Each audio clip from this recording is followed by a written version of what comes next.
Hi everybody, I'm Adam Whaling from REH and welcome to our 7th episode on the YouTube platform.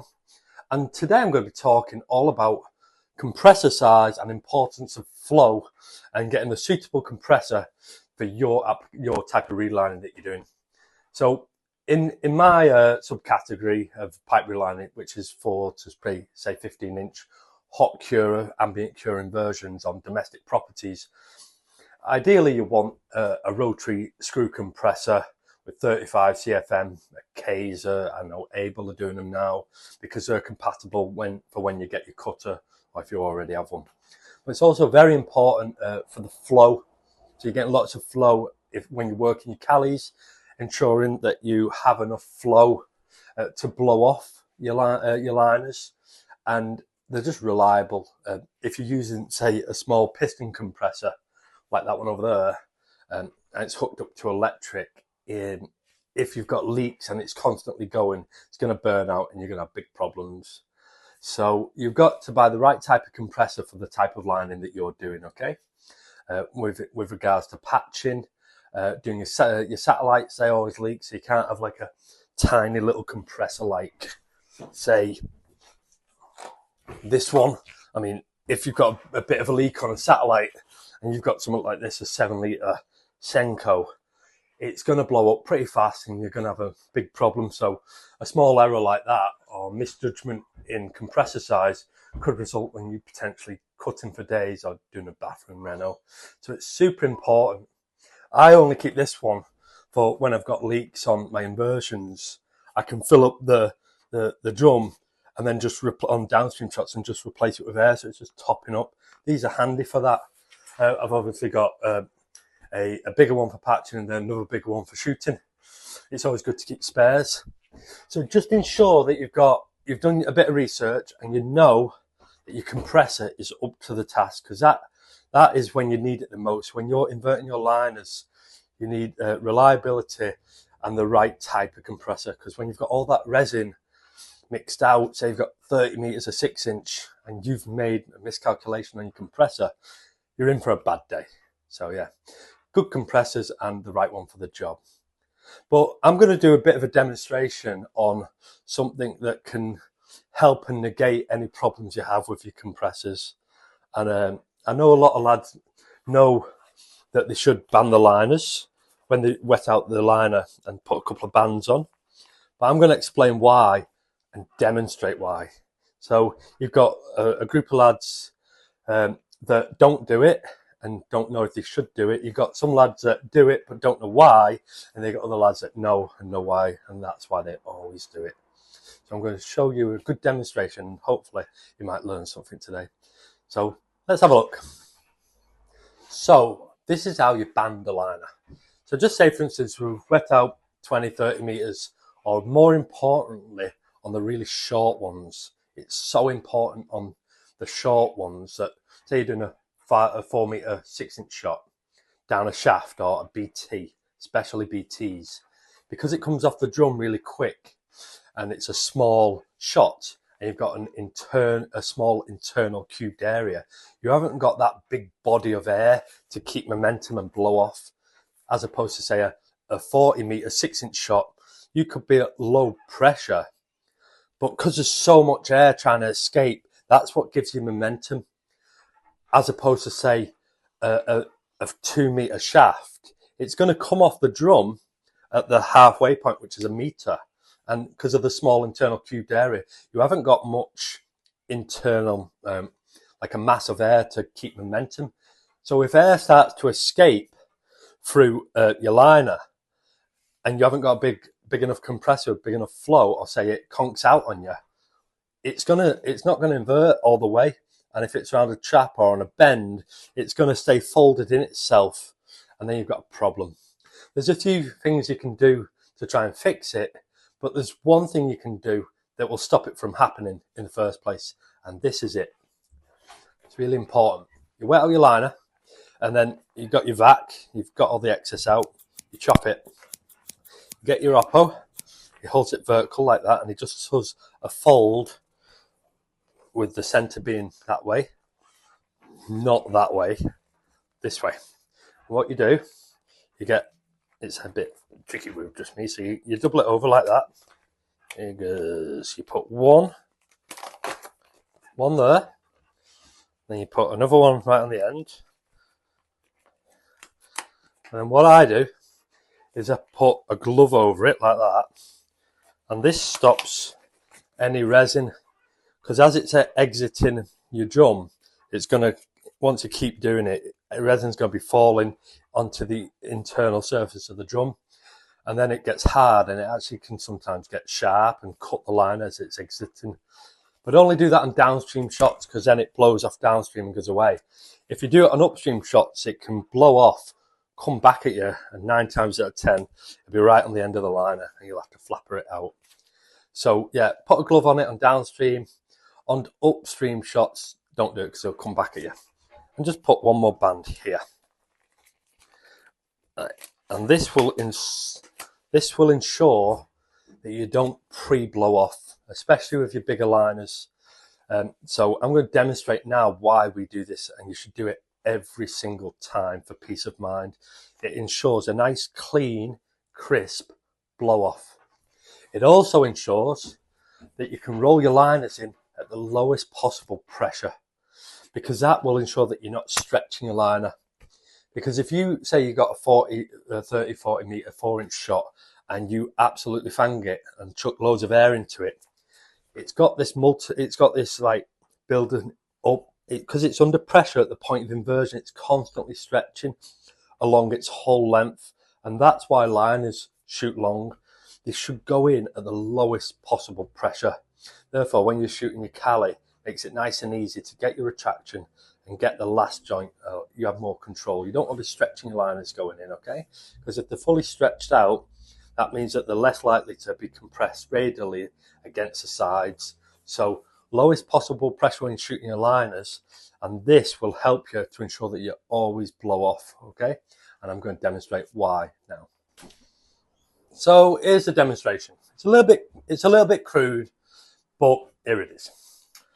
I've just got about 3 meters, 2 pieces, 3 meters of 6-inch clear packer tube, and on one of them I've twisted up the end, put a few bands on it, and that represents the end of our liner.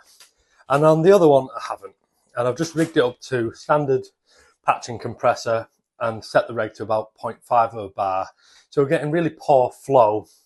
It's just letting it out at 0.4 of a bar from the main compressor. Now let's start with this one that isn't banded. So let's plug her in and see what happens.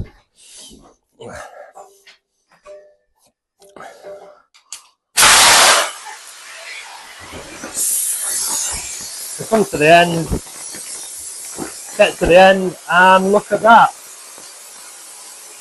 As you can see, it's not flowing off. Air's escaping out the end of the liner, and it's not fully inverted. So let me show you. I'll just turn that off. So if you can imagine now, that's gone down a shaft, it's hit a 90, and because we never banded it, it's not coming out. So that's not very good. We've got a problem there. Now, there is a few things you can do to fix that.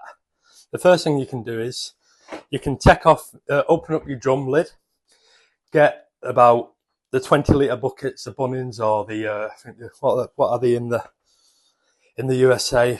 Home Depot buckets, the big ones. Fill them up with water, get about 4 of them, pour them straight into the liner. Maybe if you can't get directly down, you can get like a bit of pipe and a cone, pour it down, shut your lid really quick, put air into it. And because water can't escape as quick as the air, it's going to build up the pressure and blow it off. But like I say, I mean, you can totally avoid it and just do this in the first place. Or say you could have disconnected your stall's head, got a rod down there to push it through. But it's totally unnecessary. Just band them. And now we're going to show the other side, this one that has bands. And I'm going to even push it. I'm going to reduce the flow even more. And you're going to see why it's so important and it works so well. So now we're going to do the demonstration with it banded. Like I said, it's just 3 meters of 6-inch clear plastic.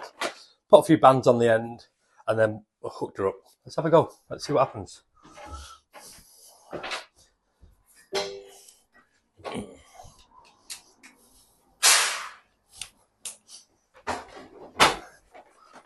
So, as we can see, pressure's building. Should start to invert now. Here it comes. Now this should demonstrate it really well. So, as it's getting to the end of the liner, here she comes. It's going to hit those bands, and then the pressure will get higher. Here we go. It's going to the end. Now it would have started to leak and lost momentum, but as you can see, it's going to hit the end. Now the pressure is going to build. Here it comes. Pressure's building. Pressure's building. Pop, and there you go. Now, just as using clear plastic, it got stuck. But anyway, you can see that it increases the pressure as it hits them bands, and then it's going to go poof and all flick off, and it ensures a clean, crisp blow off every time. So if you have a compressor failure, you can then put water into it. If you've got a really small shot, it ensures that you're not going to lose momentum. So always band your liners. That's why.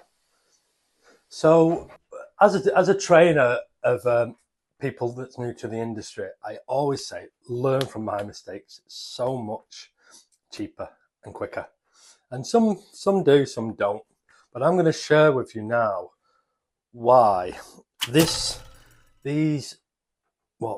half a cent, 5 cents each band cost us probably tens of thousands of dollars.